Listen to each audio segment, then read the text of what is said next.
చెప్పేవాళ్ళు. సో చాలా హాస్పిటల్స్‌కి వెళ్ళాము. వెయిట్ తగ్గాయి. ఇంకా పీసీఓడి ట్రీట్మెంట్ అనేది తీసుకున్నాను. బట్ అయితే ఏవి కూడా రిజల్ట్ అనేది ఇవ్వలేదు. ఇంకా వెయిట్ తగ్గడానికైతే నేను చాలా యూట్యూబ్‌లో చూసుకొని నార్మల్‌గా నేచురల్‌గా వెయిట్ తగ్గే మెథడ్స్ అన్నీ ఫాలో అయ్యాను కానీ వెయిట్ కొద్దిగా తగ్గినట్టే తగ్గేదాన్ని. ఎక్సర్సైజ్ చేసేదాన్ని, బాగా టైర్డ్ అయిపోయేదాన్ని కానీ వెయిట్ అయితే మాత్రం అసలు తగ్గేదాన్ని కాదు. సో అలాంటి సిచ్యువేషన్‌లో హోప్స్ అన్నీ వదులుకున్న టైంలో ఏంటంటే కన్సల్ట్ అవ్వడం జరిగింది. సో వాళ్ళు నా బ్లడ్ రిపోర్ట్స్, టెస్టులు కొన్ని కావాలని చెప్పారు. వాళ్ళు అడిగిన టెస్టులన్నీ చేసి నా రిపోర్ట్స్ వాళ్ళకి పంపించినప్పుడు నాకు ఒక డైట్ కస్టమైజ్ చేసి చెప్పారనమాట. మీరు ఇలా ఫాలో అవ్వండి అని చెప్పి. సో ఆ కస్టమైజ్డ్ డైట్ అనేది నేను ఫాలో అయ్యాను.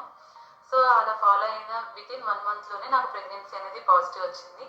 చాలా హ్యాపీగా ఫీల్ అయ్యాము. ఆ తర్వాత కూడా చాలా టెన్షన్ ఉండేది. చాలా ఇయర్స్ తర్వాత ప్రెగ్నెన్సీ వచ్చింది కదా! డైట్ ఫాలో అవుతున్నాము. త్రూఅవుట్ ప్రెగ్నెన్సీ ఫాలో అవ్వచ్చా లేదా? అసలు ప్రెగ్నెన్సీలో డైట్ తీసుకుంటే ఎలా ఉంటదని వాళ్ళు చాలా హెల్ప్ చేశారు.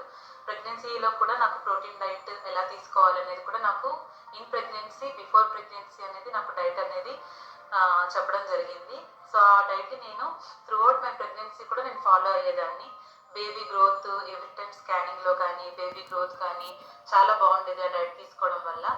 తర్వాత నాకు ఇంకా ప్రెగ్నెన్సీలో ఏం జరిగిందంటే బేబీ వెయిట్ గెయిన్ బాగుండేది. బట్ ప్రెగ్నెన్సీలో జనరల్‌గా అందరూ ఏమనుకుంటారు, మనం లేడీస్ కూడా చాలా ఓవర్ వెయిట్ అయిపోతాం. బట్ నా కేస్‌లో ఏం జరిగిందంటే నేను ఎంత వెయిట్ గెయిన్ అవ్వాలో మినిమమ్‌గా బేబీ గ్రోత్ మాత్రమే అయ్యేది. త్రూఅవుట్ మై ప్రెగ్నెన్సీ నేను ఓన్లీ 13-14 కేజెస్ వెయిట్ గెయిన్ అనేది ఉంది. 12-13 కేజెస్ వెయిట్ గెయిన్ ఉంది. ఈ యొక్క డైట్ వల్ల నాకేమైందంటే నార్మల్ డెలివరీ కూడా అవ్వడానికి ఛాన్స్ అయింది. ఓవర్ వెయిట్ అవ్వకుండా ఉండడం వల్ల నాకు డెలివరీ కూడా నార్మల్ డెలివరీ అయింది. బేబీ కూడా హెల్తీగా 3.2 కేజెస్‌తో బేబీ అనేది పుట్టడం జరిగింది.